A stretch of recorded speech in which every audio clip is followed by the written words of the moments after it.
કેન્દ્ર શાસિત દાદરા નગર હવેલીમાં જાહેર રસ્તા પર ચાલતું સિલિન્ડરનું ગોડાઉન મોતનું ગોડાઉન સાબિત થયું છે। વહેલી સવારે જ્યારે આ ગોડાઉનમાં કામગીરી ચાલતી હતી ત્યારે અચાનક જ બ્લાસ્ટની ઘટના બની, જેમાં 8 લોકો ઘાયલ થયા।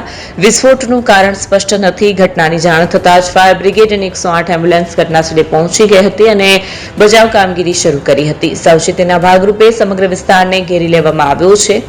વિસ્ફોટનું કારણ હજુ સ્પષ્ટ નથી। શરૂઆતમાં ટેકનિકલ ખામી કે બેદરકારીની શંકા છે। વહીવટીતંત્રે તપાસ શરૂ કરી છે। રાજ્યના પડોશમાં આવેલા સંઘ પ્રદેશ દાદરા નગર હવેલીના દાદરા વિસ્તારમાં નાઇટ્રોજન ગેસના એક ગોડાઉનમાં જોરદાર ધડાકો થયો હતો। દેમણી સ્કૂલ ફળિયા વિસ્તારમાં આવેલા નાઇટ્રોજન અને ઓક્સિજન સિલિન્ડર ગોડાઉનમાં અચાનક જ કોઈ કારણસર પ્રચંડ બ્લાસ્ટ થતા આસપાસનો વિસ્તાર ધ્રુજી ઉઠ્યો હતો। किस गैस की वजह से हुआ है उसकी इंक्वायरी अभी चल रही है। करीब 8 लोगों को हॉस्पिटल शिफ्ट किया गया है। फर्दर इंक्वायरी हो रही है। इंक्वायरी के बाद मैं आप लोगों को प्रॉपर प्रेस कॉन्फ्रेंस में आपको पूरा सूचना दूँगा।